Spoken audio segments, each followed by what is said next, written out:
Like millions of Americans, I learned of the tragic events in Arizona on Saturday, and my heart broke for the innocent victims. No words can fill the hole left by the death of an innocent, but we do mourn for victims' families as we express our sympathy. I agree with the sentiments shared yesterday at the beautiful Catholic Mass held in honor of the victims. The Mass will hopefully help begin a healing process for the families touched by this tragedy and for our country. Our exceptional country. So vibrant with ideas and passionate exchange and debate of ideas, it's a light to the rest of the world. Congresswoman Giffords and her constituents were exercising their right to exchange ideas that day to celebrate our republic's core values and peacefully assemble to petition our government.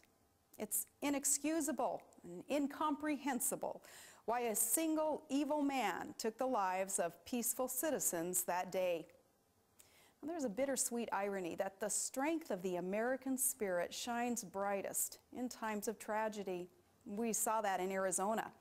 We saw the tenacity of those clinging to life, the compassion of those who kept the victims alive, and the heroism of those who overpowered a deranged gunman. Like many, I've spent the last few days reflecting on what happened and praying for guidance. After this shocking tragedy, I listened at first puzzled, then with concern, and now with sadness to the irresponsible statements from people attempting to apportion blame for this terrible event. President Reagan said, "We must reject the idea that every time a law is broken, society is guilty rather than the lawbreaker. It is time to restore the American precept that each individual is accountable for his actions. Acts of monstrous criminality stand on their own. They begin and end with the criminals who commit them, not collectively with all the citizens of a state, not with those who listen to talk radio, not with maps of swing districts used by both sides of the aisle, not with law-abiding citizens who respectfully exercise their First Amendment rights at campaign rallies, not with those who proudly voted in the last election.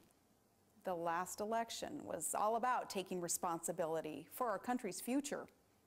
Now, President Obama and I may not agree on everything, but I know he would join me in affirming the health of our democratic process. 2 years ago, his party was victorious. Last November, the other party won.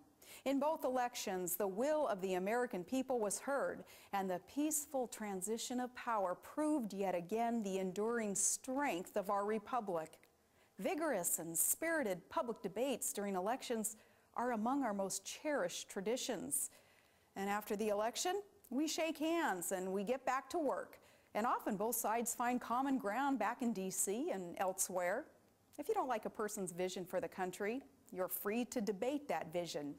If you don't like their ideas, you're free to propose better ideas.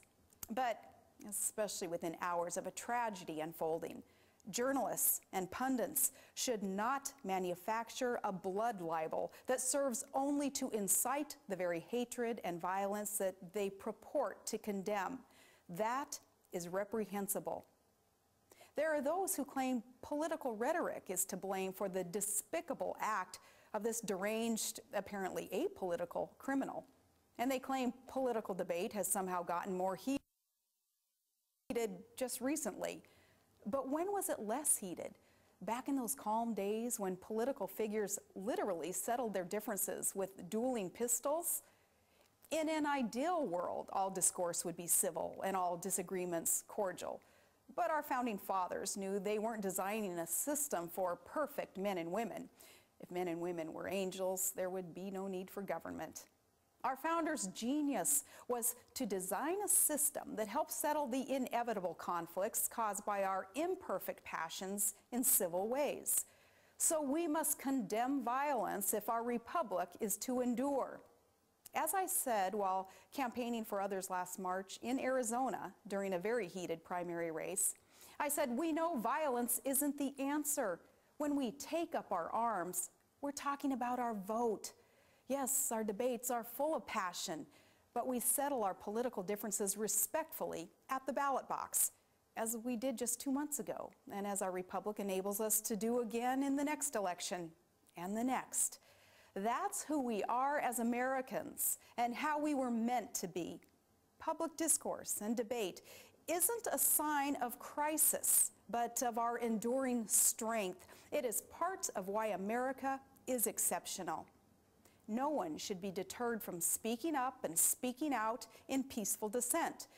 And we certainly must not be deterred by those who embrace evil and call it good. And we will not be stopped from celebrating the greatness of our country and our foundational freedoms by those who mock its greatness by being intolerant of differing opinion and seeking to muzzle dissent with shrill cries of imagined insults. Just days before she was shot, Congresswoman Giffords read the First Amendment on the floor of the House. And it was a beautiful moment, and more than simply symbolic, as some claim, to have our Constitution read by our Congress. I am confident she knew that reading our sacred Charter of Liberty was more than just symbolic. But less than a week after Congresswoman Giffords reaffirmed our protected freedoms, another member of Congress announced that he would propose a law that would criminalize speech that he found offensive. It is in the hour when our values are challenged that we must remain resolved to protect those values.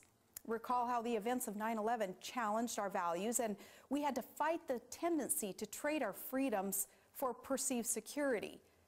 And so it is today. Let us honor those precious lives cut short in Tucson by praying for them and their families and by cherishing their memories. Let us pray for the full recovery of the wounded. And let us pray for our country. In times like these, we need God's guidance and the peace He provides.